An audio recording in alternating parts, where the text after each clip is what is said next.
so excited. I have Notebook P here. High demand. Everybody kept hopping in my inbox and DM and being like, you guys need to interview him. We want to know more about him.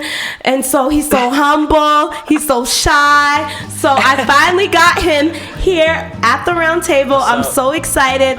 Patrick, you want to introduce yourself? Go ahead. I'm Notebook P. Way the sun is beaming, I know it's gonna be a cool day. Shook off all them demons and I'm pouring up the deuce. AKA Patrick. I got a million nicknames, whatever you want to call me, as long as it's not disrespectful. I love that. Okay, we're starting off spicy. So, Patrick, how did you start with singing and getting into singing? Like, what genre are you in? Like, I want to know all the goods and stuff. Like, so we could start off with that. So how did you get into that? So it's definitely very layered. It was progressive. I'll consolidate it. So it started in like elementary school, had a crush, remixing songs, and I was like, I could hold a note. That's kind of cool.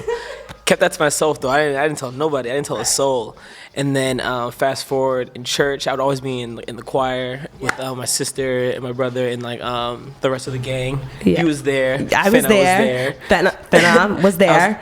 The episode before this, coach. You know, she started all this. Go ahead. And I didn't really believe I could sing until Fena gave me my first solo. And I was like, okay, if Fena says it, like, you know what I'm saying? That might be the one. And I remember I always told myself, I was like, yo, if I ever do singing for real, like, I'm going to ask her if she wants to be my manager. Hey, let's see. So that's... They're calling for you to do management also, girl. Not also only branding, but management too. Artist management, maybe. Go ahead.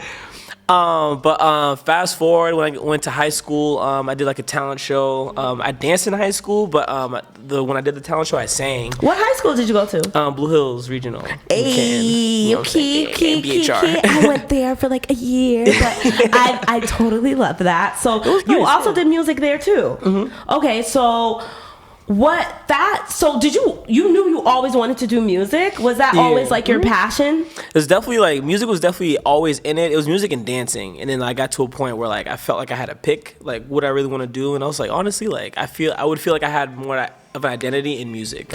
So you used to dance. So you don't dance no more? No, I still dance. I'm just not as proficient as I used to be. But So do you have like a TikTok? Are you into like the TikTok dancing? I'm building it. I'm not doing no TikTok dances, but I'm building my TikTok. But I know when it comes to those dances, I don't know.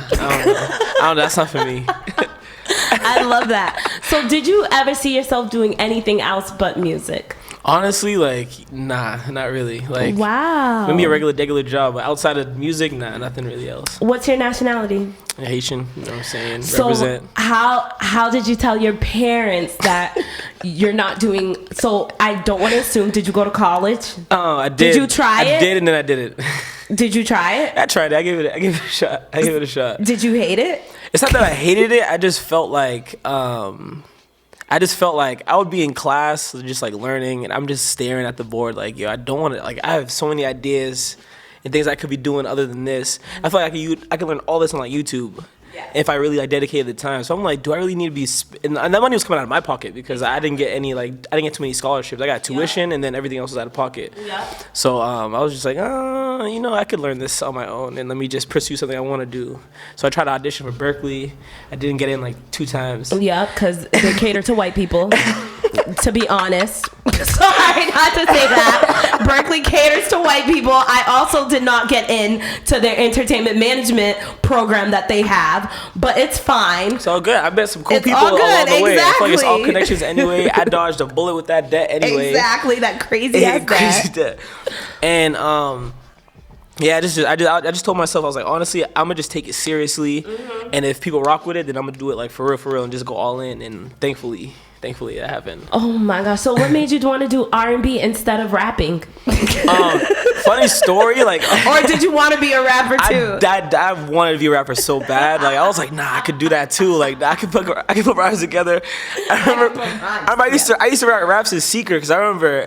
Oh, you write your own music too? Yeah, all the time, all about music. I write that. Wow! Because a lot of people, they don't be writing their own stuff nowadays. I can't relate. I'm sorry. No shade at all. Don't shade at all. I take big pride in like writing my own stuff. Are you willing to work with other writers? Like, if someone came up to you and was like, I have this song I think you'll be amazing for, would you willing to do like sing their song that you didn't write? Yeah, for sure. If it's like for the sake of like the vision, like they can see me like, oh, you would definitely like, they see me on it, like I would definitely take that. I'll take a shot at it. Like if that sounds great, then let's go for it. I'm definitely open to like working with other writers because I know that's a business.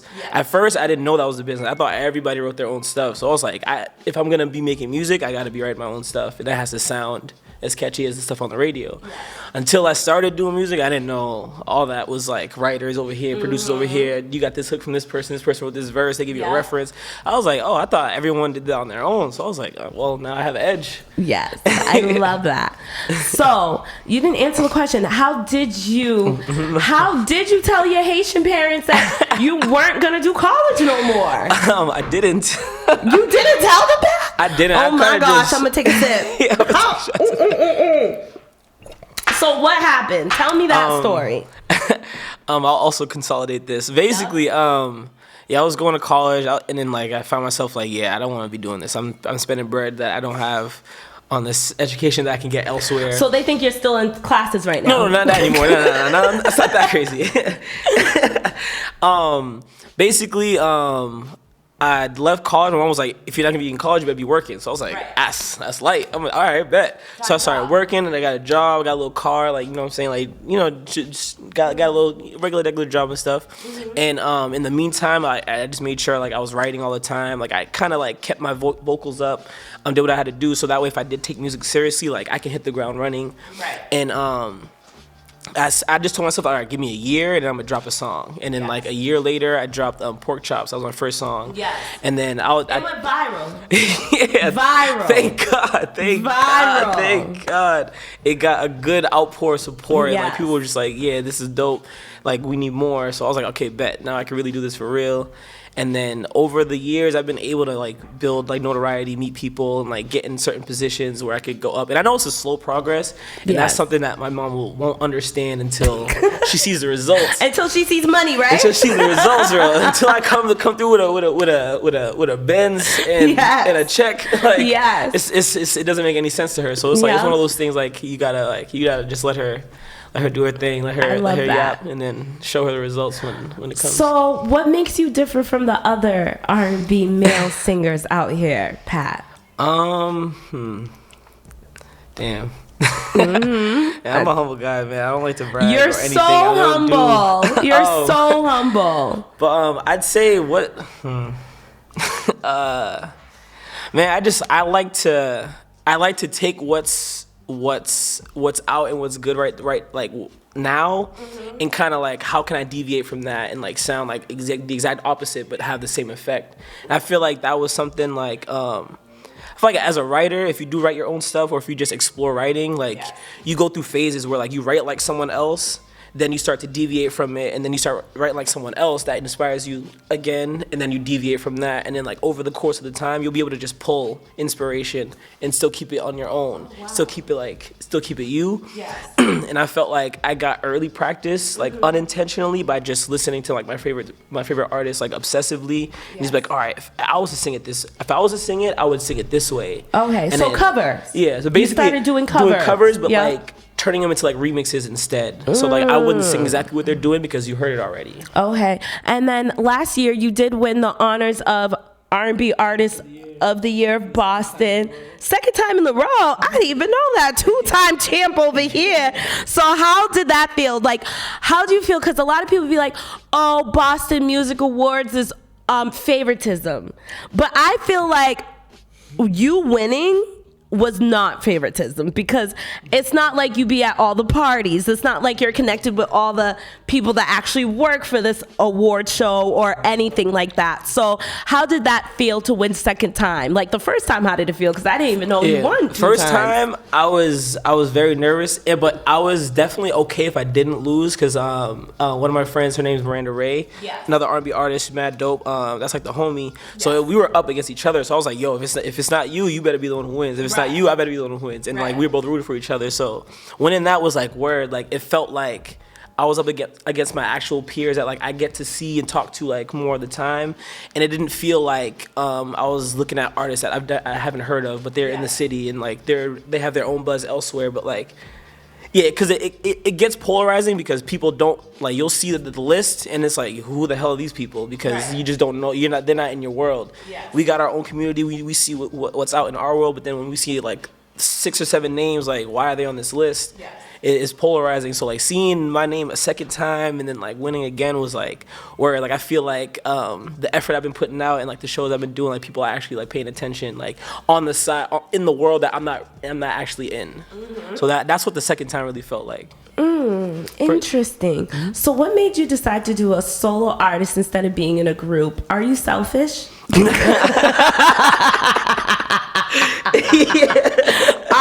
Are you selfish or something? No, not at all. I actually started in a collective. Shout out. What's your collective group's name? It actually like it changed a lot of things I configured, and you know what I'm saying. I hear drama over here.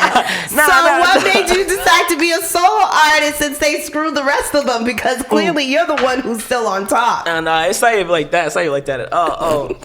It's just it was like the homies, and you know when you work with friends, like business and pleasure, it gets. So you feel like you should never work with friends? Not at all. You just have to know. I just feel like you just have to know what boundaries? You're committing to. What you're committing to, and you have to be able to like stand on that. Yeah, basically commit to that and like stand on that. Yeah. Because when you don't and shit happens, it's like you can't be surprised that like, okay, you're not aligning with what we agreed this collective would be. So are you still cool with those people? Yeah, that was a part of your collective. Collectives. Homies to the death type shit. This is like brothers type shit, like family. That's like good. They've been around since I was in high school. We all grew up making music together. So like it happening, like it just kind of aligned like to like where like honestly I feel like it aligned perfectly, because they're the people I collab with first anyway, all the time. Nice. And like I don't necessarily. So you didn't have leave to them be, behind? No, not at all. They didn't leave me behind. I leave them behind. Like no, we stick together type shit. Yeah, I feel like that's our community. That. We built that community together, so like we stick together. Oh, I love that. Shout out DNA. Love that. Shout out who? What's DNA. DNA. Nice. All right. So the ladies want to know: are you taken? I'm gone. I'm sorry. He's cuffed, y'all. Yeah. So how do you balance that out? How do you balance out the love life and being an artist and always doing these shows and moving around? How do you balance that out? I don't like. Thankfully, I don't have to even deal with anything like that. She supports you. Yeah, wholeheartedly. Like she's at every show, like screaming every lyric type shit. Like it's very heartwarming. I love it. That's so sweet. I don't really have to deal with like I'm not even out too much anyway. Like I'm places and then I'm to the crib. I love that. So you're a homebody. Yeah, I turned into a homebody because I used to be just everywhere but home, because I'd rather not be home. But like I kind of grew into like being like, all right, I'd rather just chill at the crib. I love that. Do you have siblings? I got a lot of siblings. Are you close with your siblings, and do they support your dreams and everything that you want to do? Yeah, for sure. And because you grew up in such a big family, do you feel like there's competition within the family? Honestly, no. I thought there would be, because we definitely grew up like kind of scattered. Yeah. And then like kind of as we got older, kind of grew back like together. So like that's one thing I really fuck with. Like, ooh. It's okay. You can curse. Everything goes here. Everything goes, okay? We don't bleep it out either. So it is what it is. Oh, wow. That's an honest answer. Yeah. That's cool. Yeah, it's dope to see. It's dope to experience, and like dope to have. Like it doesn't feel like there's no competition. It's really just like if I have a connect, you have a connect. If you have a connect, I have a connect. So who's your favorite Boston artist right now? Rap and anything, like any category. Who would you want to work with? Who's your favorite artist right now?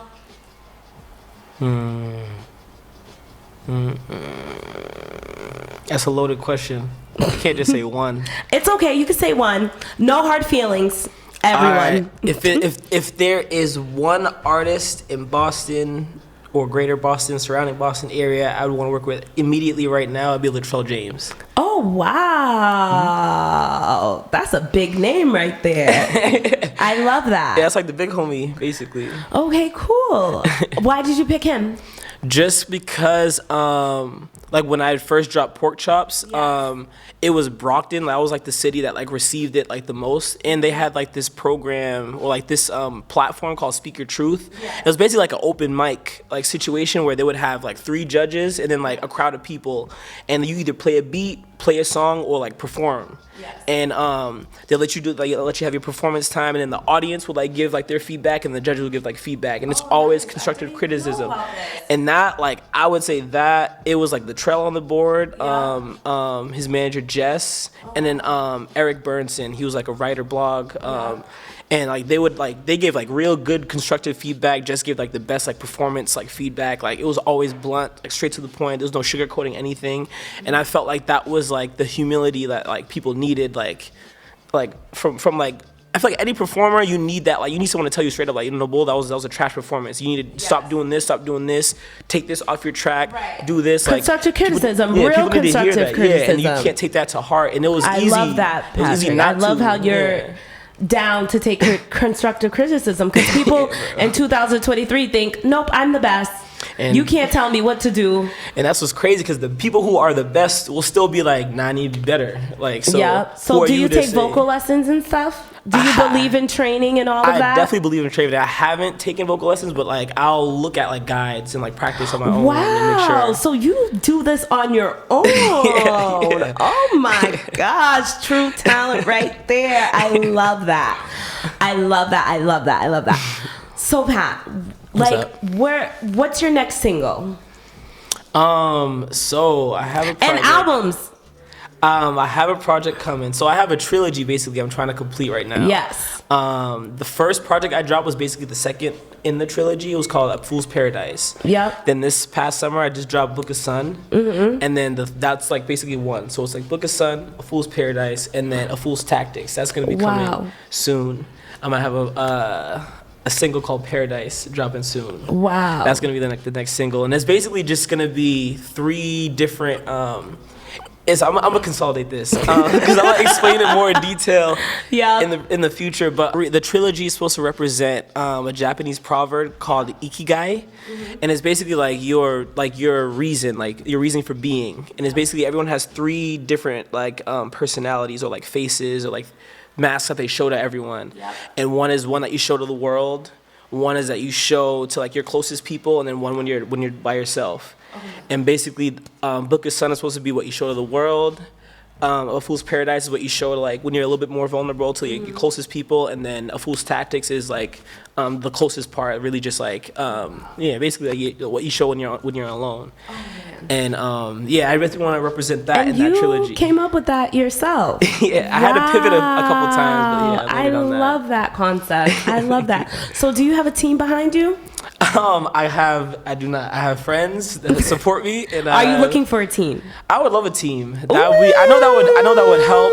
I got people, who are ready to support. Yes. I'm just, saying I'm ready to go. I just, I have a million ideas. I want to. Do you want to stay independent, or do you want to be signed to a label?